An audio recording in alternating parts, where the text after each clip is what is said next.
ಬೆಳಗಾವಿ ಜಿಲ್ಲೆಯಲ್ಲಿ ದ್ವಿತೀಯ PU ವಿದ್ಯಾರ್ಥಿನಿಯೊಬ್ಬರಿಗೆ ಹೃದಯಾಘಾತ ಆಗಿದೆ. ವಿದ್ಯಾರ್ಥಿನಿ ಮೃತಪಟ್ಟಿದ್ದಾರೆ. ದ್ವಿತೀಯ PU ಪರೀಕ್ಷೆ ಬರೀಬೇಕಿತ್ತು ಇವತ್ತವರು, ಆದರೆ ಹೃದಯಾಘಾತದಿಂದ ನಿಧನರಾಗಿದ್ದಾರೆ. ಪರೀಕ್ಷೆ ಬರೆಯೋ ಮುನ್ನ ಜೀವ ಕಳೆದುಕೊಂಡಿದ್ದಾರೆ ಭೂಮಿಕಾ.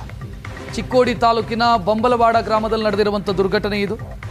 ಸ್ನಾನ ಮುಗಿಸಿ ಹೊರ ಬರ್ತಾ ಇದ್ದಂತೆ ಅವರಿಗೆ ಹಾರ್ಟ್ ಅಟ್ಯಾಕ್ ಆಗಿದೆ. ಆಸ್ಪತ್ರೆಗೆ ಕರೆದೊಯ್ಯುವಂಥ ಪ್ರಯತ್ನವನ್ನು ಮಾಡಿದ್ರು. ಆದರೆ ಮಾರ್ಗ ಮಧ್ಯೆಯೇ ಭೂಮಿಕಾ ಅವರು ಉಸಿರು ಚೆಲ್ಲಿದ್ದಾರೆ. ವಿದ್ಯಾರ್ಥಿನಿಯ ಸಾವು ಇಡೀ ಗ್ರಾಮದಲ್ಲಿ, ಅವರು ಓದ್ತಾ ಇದ್ದಂಥ ಕಾಲೇಜಿನಲ್ಲಿ ಸೂತಕ ಮನೆ ಮಾಡುವಂತೆ ಮಾಡಿದೆ. ಮಾರ್ಗ ಮಧ್ಯೆಯೇ ಅವರು ಮೃತಪಟ್ಟಿದ್ದಾರೆ. 12ನೇ ಕ್ಲಾಸ್ ಓದ್ತಾ ಇದ್ದಂಥ, ದ್ವಿತೀಯ PU ಓದ್ತಾ ಇದ್ದಂಥ ವಿದ್ಯಾರ್ಥಿನಿ ಭೂಮಿಕಾ ಇವತ್ತು ಎಕ್ಸಾಮ್ ಬರೀಬೇಕಿತ್ತು. ಎಕ್ಸಾಮ್ ಸ್ಟಾರ್ಟ್ ಆಗಿದೆ. ಸ್ನಾನ ಮುಗಿಸಿ ಇನ್ನೇನು ಅವರು ಕಾಲೇಜು ಕಡೆಗೆ ಹೊರಡಬೇಕಿತ್ತು, ಆದರೆ ಕುಸಿದು ಬಿದ್ದಿದ್ದಾರೆ. ಆಸ್ಪತ್ರೆಗೆ ಕರ್ಕೊಂಡು ಹೋಗಲಾಯಿತಾದರೂ ಕೂಡ ದಾರಿ ಮಧ್ಯೆಯೇ ಅವರು ಮೃತಪಟ್ಟಿದ್ದಾರೆ.